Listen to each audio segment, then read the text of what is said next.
Salut les amis, c'est Isma, bienvenue sur Ce qui me fait kiffer, la chaîne YouTube qui mélange pop culture et street culture. C'est un plaisir pour moi de vous retrouver aujourd'hui, ce petit vendredi, pour parler des easter eggs et secrets de l'épisode 4 de The Mandalorian intitulé L'Orphelin. Avant de poursuivre dans ces différents secrets, abonne-toi, commente, like, partage, aide la chaîne à grandir, donne de la force, soutien, tu connais. Bref, également, les amis, ce soir à partir de 21h sur la chaîne de Zino, on sera en live, moi-même, Stirka et du coup l'hôte de ce petit programme bien sympa qu'il ne faut pas louper, Zino, Z-Y-H-N-O, lien en description également. Donc on vous attend nombreux à 21h. Voilà les amis pour l'actualité de la chaîne.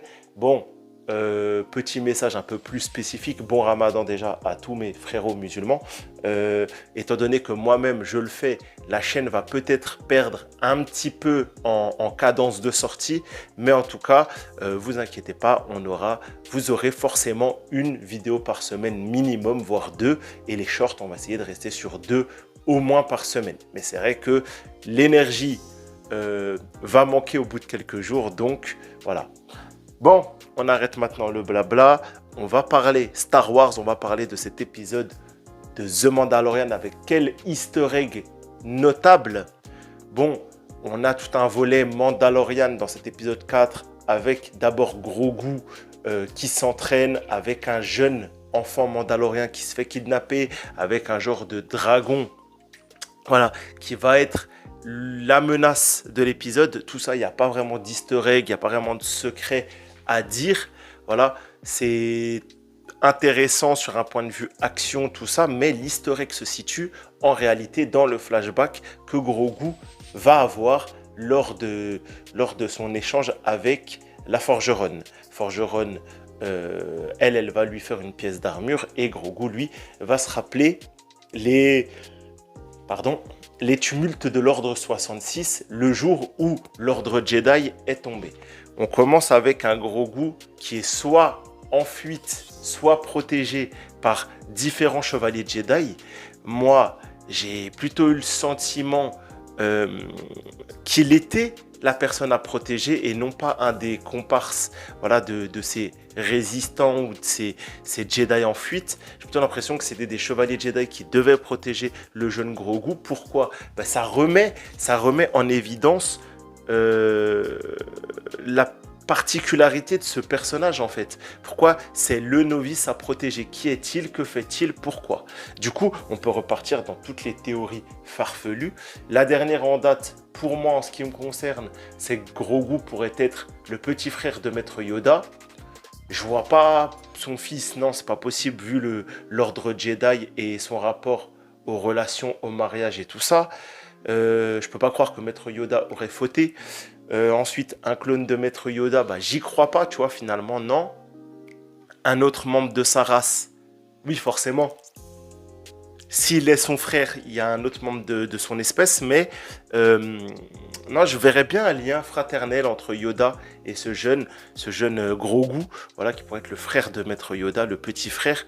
Après là, c'est sorti de nulle part, voilà, c'est le seul élément qui me permet d'avoir un Grogu si similaire à Yoda, voilà, dans cet univers. Et surtout, avec cette importance à protéger, on pourrait partir du principe qu'il pourrait être, à ce moment-là, pour les Jedi, vraiment le futur Maître Yoda, tu vois. Le petit frère de Maître Yoda pourrait être le futur Maître Yoda. Bref, c'est pas là que je veux y venir. C'est qu'ensuite, après cette cavale, on sait que les 4 Jedi, eux, se font plus ou moins vaincre par la 501e. Donc la 501e, je rappelle, c'est vraiment les soldats clones, c'est le régiment de clones d'Anakin Skywalker, de Dark Vador à ce moment-là. Et ça m'embête, même si la 501e fait partie des unités clones les plus expérimentées, que des clones arrivent à battre les chevaliers Jedi. Mais là, c'est du chipotage. Les Jedi vont amener du coup Grogu à un dénommé Kelleran Beq. Kelleran Beq, c'est un personnage de l'univers étendu parce que c'est même pas un personnage d'œuvre légende, c'est un personnage qui a été créé lors d'une émission de télé-réalité en rapport avec Star Wars où des enfants devaient devenir des chevaliers Jedi, devaient être des Padawan, et ils avaient créé un personnage, Kelleran Beq, et ce Kelleran Beq était leur mentor. Bref, le Kelleran Beq en question, il n'est interprété autre que par Ahmed Best. Ahmed Best, qui est-il? C'est l'acteur qui a interprété Jar Jar Binks dans La Menace Fantôme, L'attaque des clones et la revanche des Sith. Et du coup, c'est très intéressant en termes de Star Wars hors histoire. Pourquoi? Parce que, en fait, tout comme l'acteur d'Anakin enfant de La Menace Fantôme, Ahmed Best a eu beaucoup d'harcèlement suite à la sortie de La Menace Fantôme. Ils ont vraiment subi les douleurs, les critiques, les commentaires, l'harcèlement via le net de la communauté, plus de la... Enfin, moi, quand je fais partie de cette communauté, j'y crois pas qu'on peut s'en prendre soit un gosse, soit un mec qu'on lui a dit joue un Gungan. Tu vois, c'était pas de leur faute tout ça, mais en tout cas, ils ont eu beaucoup de vices de tout ça. Et du coup, sa revanche aujourd'hui en 2023, c'est d'être un chevalier Jedi plus que stylé, voilà, qui sauve Grogu.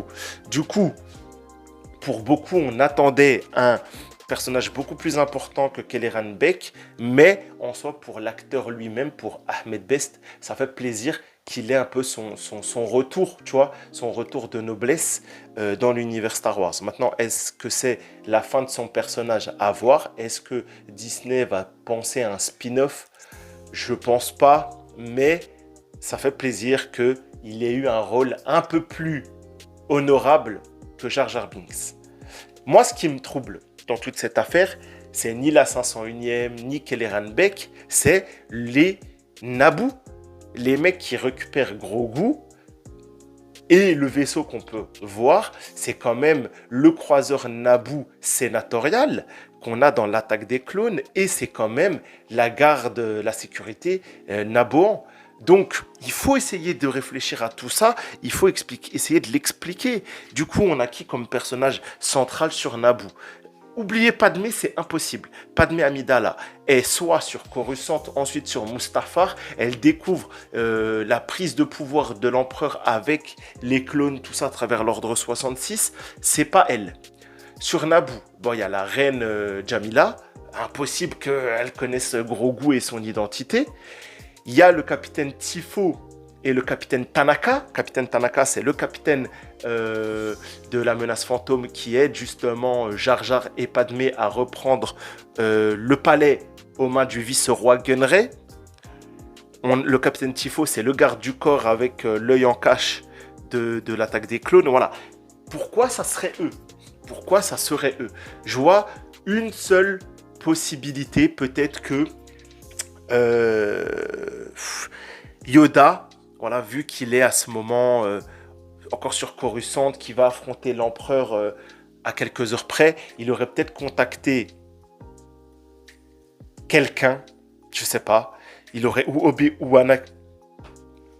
Ouais, c'est très mystérieux, c'est très mystérieux. En tout cas, peut-être que quelqu'un aurait passé un message d'appel à l'aide, n'importe qui, voire Bail Organa, qui aurait dit oui, s'il y a n'importe qui, tâchez de récupérer certains Padawan. Tu vois, Bail Organa, il est proche de Padmé. Finalement, il aurait eu son vaisseau, sa radio, et du coup, un officier de Nabooan aurait tenté de sauver des Jedi, tout ça, en voulant accomplir une bonne action.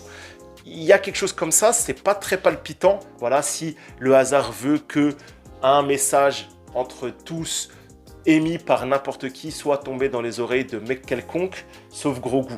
J'espère que ça sera mieux construit que ça, mais à ce moment-là de la narration, on est plutôt perdu. Mais en tout cas, voilà, Ahmed Best, Kelleran Beq, je pense que c'est un gros caméo, voilà, pour l'acteur, pour le personnage, tout ça.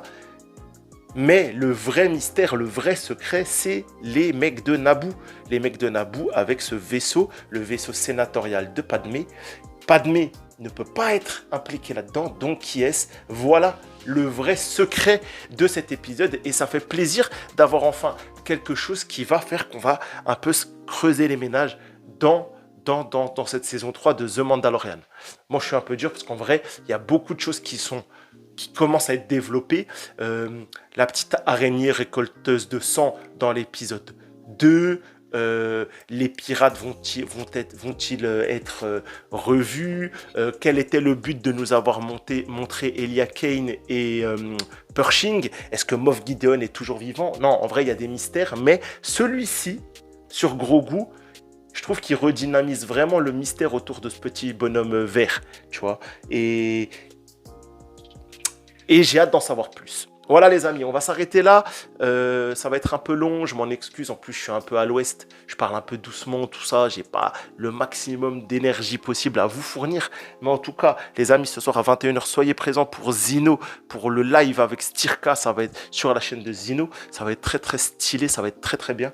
On va parler de tout ça. Si vous avez des théories, il faut nous les partager. Ce soir, 21h, soyez présents les amis. Je vous dis bon Ramadan, encore une fois, bonne journée, bon week-end, et on se voit la semaine prochaine pour The Mandalorian et d'autres petites surprises d'ici là. Ciao les gars!